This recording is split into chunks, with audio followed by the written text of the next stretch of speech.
Now we go for magnetic field intensity at a point on the axis of the infinite solenoid. Infinite solenoid, first we go, after that finite solenoid we will see. Now magnetic field intensity at a point on the axis of infinite solenoid we will discuss now. Consider a solenoid. ఒక solenoid అంటే ఏంటి తెలుసు కదా, ఒక కండక్టర్ని ఈ విధంగా పైన number of turns if you provide, then n number of turns are there, a current I is flowing, that is known as solenoid. Solenoid means it is a electromagnet. Consider a solenoid of infinite length. Infinite length means we don't know what is the length. Infinite axis of solenoid it is. We are considering the solenoid. Axis of solenoid is, this is the center of the solenoid. I current is flowing having number of turns, and a point P, we are assumed axis of the solenoid. A point P, it is the axis of the solenoid. A solenoid will be like this. At point P is along the axis. Along the axis of the solenoid, a point P assumed. We assumed a point P at the angle is theta. The angle is theta, and x is the solenoid. Radius of the solenoid is a. Okay. To determine magnetic field intensity due to solenoid, we are applying again Biot-Savart's law. At a distance x, to determine magnetic field intensity and magnetic flux density at the point P at a distance x. Okay, number of turns on dx elementary length, we assume that d dot dx, h dot dx or d dot dx, it is number of turns dx elementary length dl is n into dx. Number of turns in the solenoid is n. Assume that number of turns in solenoid is n into elementary length. We assumed previously the elementary length will be, the number of turns in elementary length dx is n into dx. We know that mf at point P due to circular loop, already we know that derivation, that is h equal to I by ir square by 2 into r square plus x square power 3 by 2. Since we already derived this, h equal to ia square by 2 into a square plus h square power 3 by 2. That is due to, already we derived due to circular loop it is.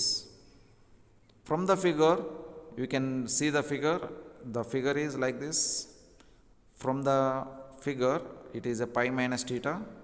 It is a dx. It is pi minus theta. From the figure, cos pi minus theta equal to, it is elementary length is x and distance is r. From the figure, cot pi minus theta, we can write cot pi minus theta is x by r. It is the hypotenuse. The two sides are, these are the two sides. Pi minus theta equal to cot inverse x by r, we can write. From that, x equal to r cot pi minus theta. That is x equal to r minus cot theta. We can write x equal to minus r cot theta. Now dx equal to what? We can write dx integrate differentiation of this. It gives dx equal to minus of minus cosecant square theta or d theta. The integration differentiation of cot theta is minus cosecant square theta d theta. That is dx we written. Hence dx equal to r cosecant square theta d theta.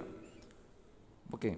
From this r square plus x square, r square plus x square can be written as r square plus minus r cot theta, minus r cot theta square. This is x. This is x. You can see.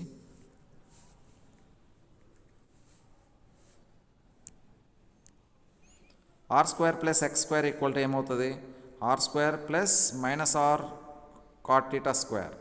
That equal to r square plus x square equal to r square plus r square cot square theta. Finally, r square plus x square equal to r square into 1 plus cot square theta. That equal to 1 plus cot theta may be written as cosecant square theta. Cosecant square minus cos, cosecant square minus, what is the formula? Cosecant square theta minus cot theta equal to 1. Cosecant theta square plus cot theta. Na? What is the formula? Cosecant minus tan equal to 0. Sin square theta plus cos square theta equal to 1. You know the formula. Similarly, we can write 1 plus cot square theta equal to r square cosecant square theta. Okay. Why we are deriving all this? you can remember now. Now to get total H, that means total magnetic field strength, magnetic field intensity, we are integrating dH. Now total dH is dH equal to I r square n dx by 2 into r square cosecant square power 3 by 2. We are substituted all in the above previous equation. We can get finally dH equal to ni by 2 sin theta d theta. How we are getting ni equal to sin theta d theta, you can see here. dH equal to I r square into n dx by r 2 into power 3 by 2 is there, power 3 by 2. Hence r cube cosecant cube theta, we can write dH equal to I into n dx by 2 into r cube and r square get cancelled, only r will become 2 into r cosecant cube theta we will get. Therefore dH equal to I into n into dx, n dx already we derived, that we written as cosecant square theta d theta, 2r cosecant cube theta, square and cube get cancelled, only cosecant will become I into n by 2 cosecant theta d theta. Therefore dH equal to ni by 2 sin theta d theta. This is the dH, simple formula, ni by 2 sin theta d theta. Now if you want total MFI, that is magnetic field intensity at point P, H bar equal to integration of 0 to pi dH. 0 to pi dH if you integrate, you will get. Now H bar equal to 0 to pi integral 0 to pi ni by 2 sin theta d theta. We substituted this here. Now it is sin theta integration is minus ni by 2 cos theta, limits are 0 to pi. Sin theta integration is minus cos theta, that is minus ni by 2 cos pi minus cos 0. Finally we will get 2 get cancelled, cos pi is minus 1 and cos 0 is 1, that is minus 2 and 2 get cancelled. Finally H equal to ni.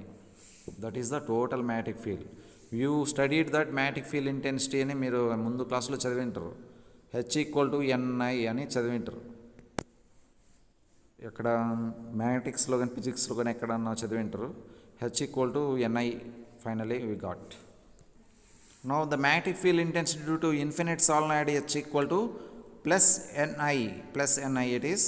Now if you want B, you can easily obtain B equal to mu H. You know that magnetic flux density due to infinite solenoid, you can get B equal to mu H. You can substitute this B equal to mu into ni. If you substitute, you can easily calculate. Our motto is to find magnetic field intensity H bar. If you want B bar, you can calculate. Okay, this is the method of finding magnetic field intensity at a point P due to infinite solenoid.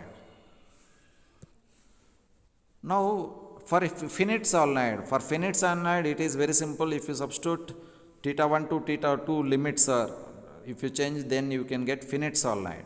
Theta 1 and theta 2 limits if you apply, if it is for n number of for finite length, we can easily substitute MFI and MFD, magnetic field intensity and magnetic field density, magnetic flux density due to finite solenoid. Let us see.